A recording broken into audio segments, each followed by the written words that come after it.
Hey folks, this is Ben from Nutshell, and I'm here today with Charlene DeCesare, also known as Charlene Ignites. Charlene is the founder of the sales training and coaching firm Firewalk Sales. She's been an advisor to executives and organizations around the world for more than 2 decades. And on February 22nd, she'll be delivering a keynote at our Boundless virtual event. We're all really excited for that. Charlene, thanks so much for giving us your time today. My pleasure. Thanks for having me. Of course. So I wanted to talk about one of the main pillars of your sales coaching, and that's mindset, having the right mental approach. And it starts with self-leadership. Can you break down this concept of self-leadership, what it means and why that's important in sales? Yeah. So to your point, I always talk about sales success in terms of mindset, message, and method. And a lot of times people focus on this idea that they're going to say just the right thing, or they're going to, have the right sales process. And really it comes down to looking within and figuring out what I call the head trash around, what I got some of that. Yeah. Right. Yeah. I mean, everybody has it. So nothing to be ashamed of. It's really about like what's holding you back from, making those calls, from wanting to move someone through a sales cycle, from wanting to create momentum, or even from wanting or being able to create the revenue growth you want to create. It's being able to accept that, success is part of your life and it's something that you deserve and want to create a lot of. And the idea of self-leadership really starts with this idea that, it's internal. And, I think it came from actually for me, I worked a lot of years as a sales rep, carrying the bag, traveling. I was at a company called Gartner for 10 years in a variety of roles. And before I became a sales leader there, I just remember just having all these conversations where I was like, well, if marketing would do their job and, if our comp plan didn't suck, or if our CRM was better, or whatever it was, that it really, what it ultimately came down to was my ability to accept 100% accountability for my own success.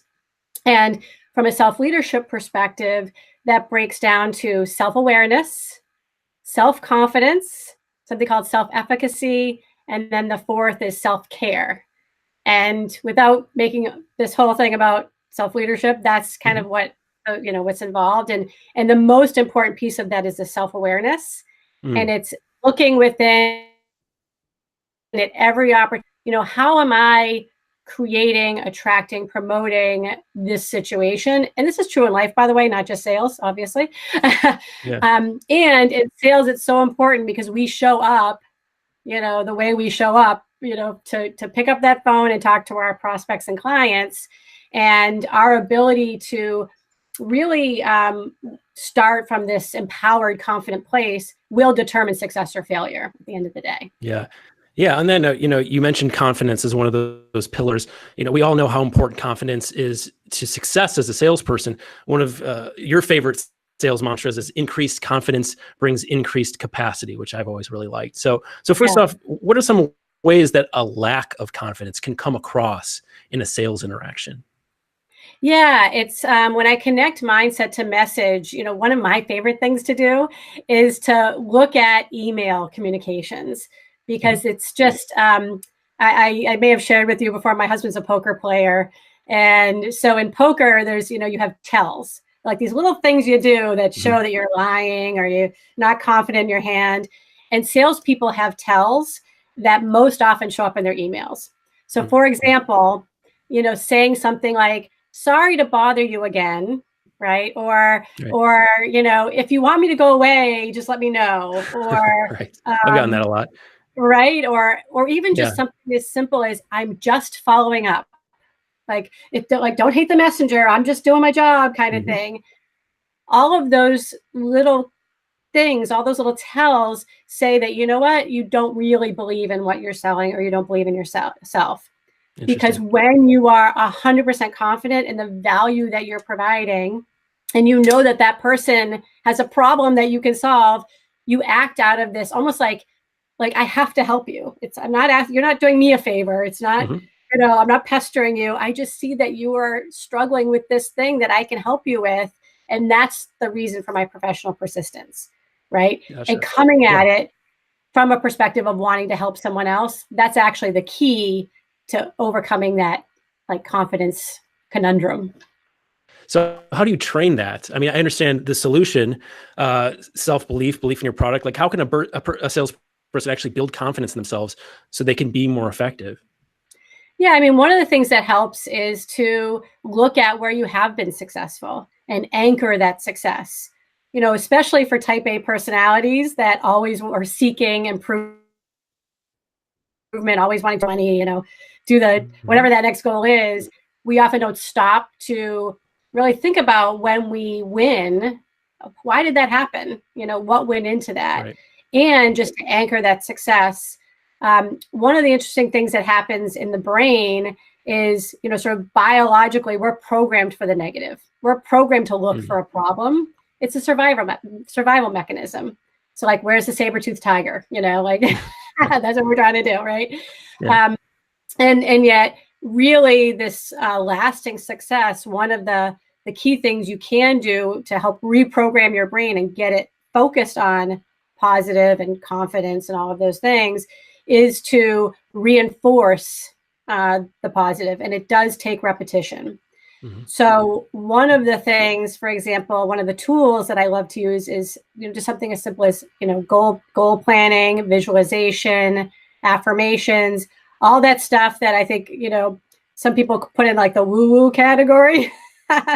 It's the reality is, if you look at the most successful people in the world in any field or industry, they are doing some sort of visualization, affirmation, success anchoring.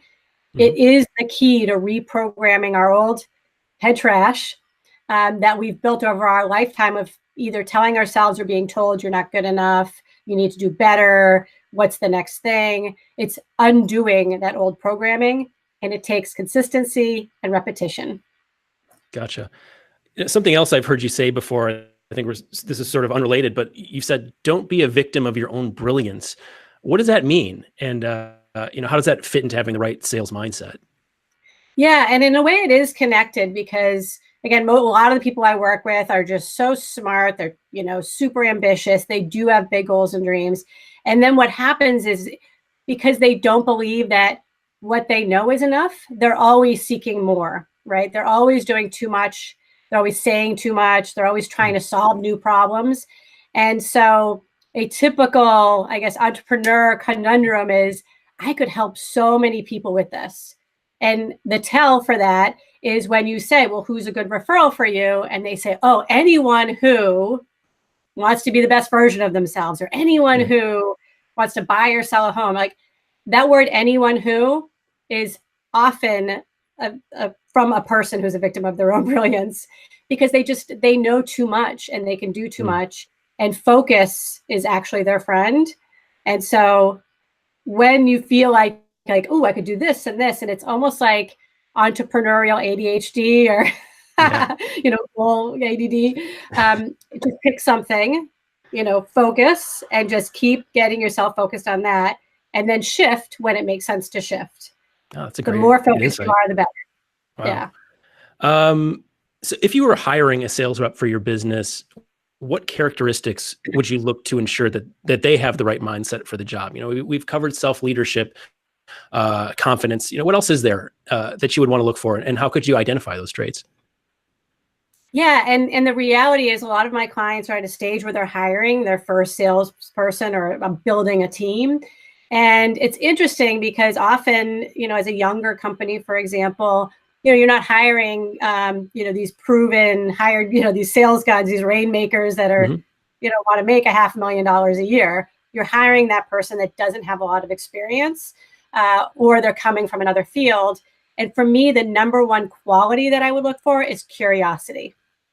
When someone approaches a conversation with the spirit of curiosity, I feel like anything is possible, because it means that when they're engaged in a sales process, well, one, as an employee, they're going to want to learn, right? They're going to have that sort of learning spirit and want to know about the company and, you know, why it's important, all of that. And in a sales engagement, they're going to lead with asking questions and being smart by asking the right questions, instead of always feeling like they have to have the right answer and sort of be pitching and, you know, being that kind of like, what can I do to get you this Prius today kind of a salesperson.